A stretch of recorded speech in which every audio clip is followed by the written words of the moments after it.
the a-hole for no longer bringing dinner for my wife after she claimed I never cook? Original post. I work at a nice restaurant as a cook, and every day when I get off from work, I always cook dinner for my wife and our 2 kids, 8 male and 6 female, at a restaurant before coming home. The only time I don't cook for them are on weekends when I'm off, and that's when my wife does the cooking. We usually trade off who makes breakfast and lunch for the kids every other day, but for the week I'm always the one bringing home dinner. Weekends, we sometimes get together with friends and they come over to the house. My wife usually cooks, and I help set the table/clean afterwards. One of her friends, Stacy, asked how come I never do any of the cooking, and it is always on my wife all the time making meals for the kids, especially when I'm a cook myself. Instead of correcting her, my wife sort of laughed and went along with it, making jokes about, you know how it is. And Stacy laughed because her ex-husband was the same way, and then sort of ripped on me in a joking way, how I better buck up before I became an ex too. My wife just said, well, let's see if he actually listens and starts cooking for once. Joking about all the time I spend in the kitchen at work but won't do the same at home. It really ticked me off. I'm not the husband that just doesn't do anything after I'm home from work. I cook food for her and the kids at work. And on top of that, I make separate dishes for each of them, what she wants and what the kids want. All that after standing on my feet all day. We talked about it once they left, because I don't appreciate being told I'm not doing something she knows for a fact I do. She didn't want to apologize for it because it was all just to be a funny joke. Even after telling her about how it hurt my feelings being put down like that, my wife said she felt like she has to go along with the joke so there wouldn't be any awkward vibes, whatever that means. But I said, fine. If she can't apologize for something that was mean just so she could laugh along with her friends, then I won't keep doing something she already claims I don't do. And for the past week, I've only brought home dinner for our kids, and she's had to make her own food. She's mad that I'm refusing to feed her over what happened, instead of letting it go. But I can't help but feel mad about being made fun of like that, when I'm busting my butt to provide for my family, and still making sure they have food on the table every evening. She just thinks I'm an a-hole for how I'm reacting, when she's already tired at the end of the day, but still having to make food for herself. Am I the a-hole? Now for the top comments before reading the update. Not the a-hole. Your wife missed a great opportunity to boast on you, all for acceptance by others who have nothing invested in your relationship. Not even to boast though would have felt nice, but at least say, hey, you're wrong, not just go along with it. As a stay-at-home mom who has a significant other who actually does things for himself and around the house, I've basically had this conversation before.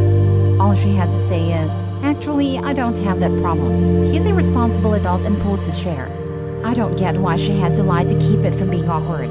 I'm sure it was awkward already. Not the a-hole. Your spouse is supposed to be your partner in everything in life.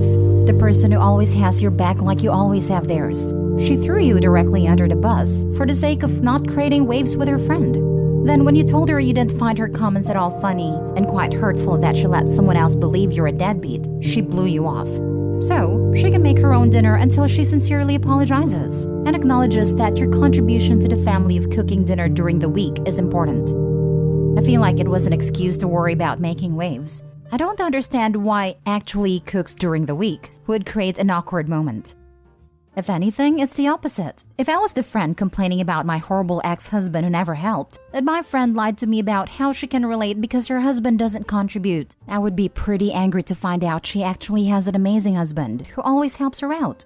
Like, I would be a bit hurt that she decided to lie and act like she's dealing with the same crap I am, when in reality, her husband is doing a lot of work to help her out. Now for the update. At first, wasn't going to post an update, but since things have gotten better, why not? I didn't show my wife this post like some suggested until a few days later, but before that, she wanted to talk before bed. And she apologized for how she's been behaving with me, when she made those jokes and let her friends say things about me, then how she was acting afterwards. In reality, she knew she did wrong, but when I called her out, it made her defensive, and she realizes how she was acting like a child after knowing how much I do for our family.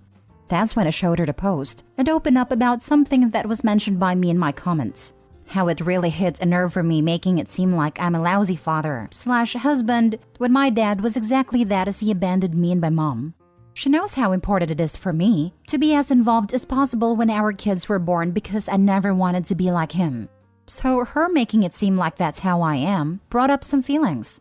Telling her this really made her feel like she messed up big time. She wouldn't stop apologizing. She promised she'd never put me down that way. And honestly, I think she's shown that she meant her apology. For a week, she wanted to be the one making dinner for everyone, so I'd have some time to relax after work. It was nice, but also missed making meals for my family. Cooking for my kids is my own way of expressing my love for them, so we're back to that as well. I feel like my wife has more than shown how sorry she is, and appreciates what I also do for this family. Last time we had lunch with her friend a few days ago on my day off, she even brought it up. As mad as I was when it happened, it's nice to see she's made an effort to make amends. The support I got from here was very sweet. Appreciate feeling heard when it felt like my wife wasn't at a time. I'm really glad things work out for you regarding this. Cooking is definitely my way of showing love to those I care about as well. Keep being a great father, and continue what you do regarding your cooking. Thank you. My family always loved my cooking, so knowing they enjoy something I made on top of keeping them fed is always a nice reward for me.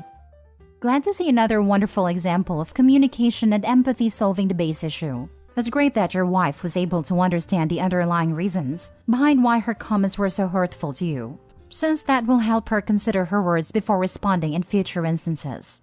I think she did a very normal human thing, which is to try to sympathize with the person who's hurting around you by agreeing with her general complaints. It's understandable because you don't want to sound like you're gloating at a person in that situation, but it can also cast a negative shadow on a sad person's recovery.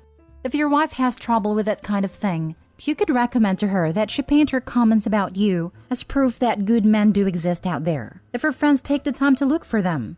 It makes you feel good, it makes your wife feel good, and it gives a sad friend hope for a future relationship, as compared to despairing that no man/woman will ever truly love me. I think this is a communication issue. The issue was resolved because the person in the wrong admitted they were wrong and genuinely apologized and made it up to the person they wronged. Oftentimes, things don't get resolved no matter how the two parties communicate, because the one in the wrong doesn't want to admit they were wrong. Did she set the record straight with Stacy? Yes, she did. Good, because apologies behind closed doors are okay. But if her friends continue to make fun of you because she didn't set them straight, that's tough. Next story. Am I the a-hole for calling my son inconsiderate? I, 46 female, have twins, 19 males, and another son, 16 male. My youngest son loves to cook and bake. To him, it's a source of relaxation. Alfredo, burgers, pizza, you name it. Heck, even a whole cake he can make it. Everyone who's met him knows he's a fantastic cook. However, he prefers to only cook for himself and gets really annoyed when my twins walk in on him cooking and ask him to make them food as well. He'll end up doing it, but he does it very begrudgingly and usually gives them a much smaller portion than his own serving, which my twins don't like. They both have jobs and will sometimes use their job money to buy us all a little fast food, so they find it really upsetting how their younger brother never returns the favor by primarily cooking for himself. The other day, neither of my twins had class and weren't really in the mood for the food that we had in the house. My son came back from school and decided to make himself some banana pudding. When my twins asked for some as well, he told them they could just make it themselves and that the ingredients were all still there. My son put the banana pudding in the fridge and went to go take a shower while it was chilling. When he came back down, he saw that my twins had eaten it all, and this really upset him. When he told me about the situation, I confronted the twins, to which they said it was really rude for him to only make something for himself knowing that they were hungry as well. And like he said, he could always make some more. So I told my son that while they shouldn't have eaten his food, they were right, and he was very inconsiderate. My son replied that it's not fair how he gets back from school and is expected to make food for his older siblings, that they can just get a cookbook and learn how to make things for themselves. I told my son that if he's not going to cook for everybody, then he can't cook anymore. He's been pretty moody ever since. Obviously, his brothers shouldn't have eaten his food, but it takes no effort to just make a larger portion of the food he's cooking so that everybody can have it. My husband thinks I'm in the right, but I'm really not happy with how things are right now between my children. So, am I the a-hole? Now for the top comments. I told my son that if he's not going to cook for everybody, then he can't cook anymore. You're the a-hole. You are not entitled to have your 16-year-old cook for the whole family every time he wants to cook. If this is a hobby that he enjoys, good for him. You and your other children are not an automatic beneficiary. And your twins eat all of his pudding? Major a-hole move. Did you make them make another batch to replace the one they ate? Or did you just let it slide and go on to punish 16-year-old? Give your head a shake. If you want him to cook for you, then maybe you should assign a night of the week that each of your kids be responsible to feed a family, whether it be cooking or bringing home food. Then it's fair. Yeah, or you could make them pay money if he cooks for them. I mean, if it was done in a fair and structured way like once a week, having him cook for everyone wouldn't be an unreasonable chore, given that they'll sometimes buy food and is using a provided kitchen and ingredients. But making it spontaneous and all-consuming, like make them something every time, it looks like she's just playing favorites. You're the a-hole. Why should your twins endlessly benefit from your 16-year-old's work? I hope he gets himself into a professional kitchen and thrives. He's not their servant. Are they doing his laundry? His other chores? Do they clean up the kitchen afterwards? That would be more equitable. What are they doing in return? Do you seriously think them buying something fast food is the same as all the work involved in making a meal? If he finds cooking and baking relaxing, he shouldn't do it professionally unless he really, really wants to. That's a good way to ruin a hobby. Last story. Am I the a-hole for telling my parents I don't want kids because I'm scared they will turn out like my brother? My older brother is unemployed, had almost always been unemployed, and has no intention to ever work. His life plan is to live off of our mother until she dies. Then our father, if he happens to live longer, then live off his inheritance. Or maybe he will try to mooch off of another relative. I don't know. Our parents have tried to get him to work. They did everything in their power to arrange him job positions where he didn't even have to interview. But no, he always comes up with an excuse to why that job is not good enough for him. He is my brother, so I love him of course, but at the same time, I'm ashamed of him and with how his actions hurt our parents. I turned 30 this week, and we celebrated it with my family yesterday. My mom said she was 30 when she had me and asked me when my husband and I will have kids. I told her I'm not sure if I'm up to the job. Raising children seems too difficult to me. She asked what I meant, and I told her that I don't think I would be able to properly parent a child, correct their behaviors, and deal with them possibly not living up to my expectations, which is not fair to the child either. She pressed further and my father joined in, acting like they don't understand what I mean, up until I told them that I'm afraid my child would turn out like my brother, for example, and I don't think I could deal with that. They got quiet for a second, and I saw that they finally understood what I meant. The problem was that, even though my brother was having a different conversation with one of our cousins, he heard what I said, looked at me, said nice, and walked out. Our parents said that I shouldn't have said what I said, even though they admit they pressured me to explain and understand my concerns, because it's already really hard to get my brother to come to family events, and now I made it even worse, and they want me to apologize to him. I didn't mean for him to hear that, and I feel bad. But seriously, he is a 34-year-old man refusing to get a job. I think it's time we stop cuddling him. Am I the a-hole? Not the a-hole. Your brother is a non-functional mooch, unless there is something else going on. Your parents pressed the issue. By the way, they're enablers. It's ridiculous. My brother-in-law was also an unemployed mooch living with mommy from age 35 to 50. I told my husband that the brother-in-law is perfectly capable. Brother-in-law then met a gal who kicked his butt into shape, and he got a job and got married. The enabling is a real problem. Opie's parents did fail her brother, but the brother is at fault as well.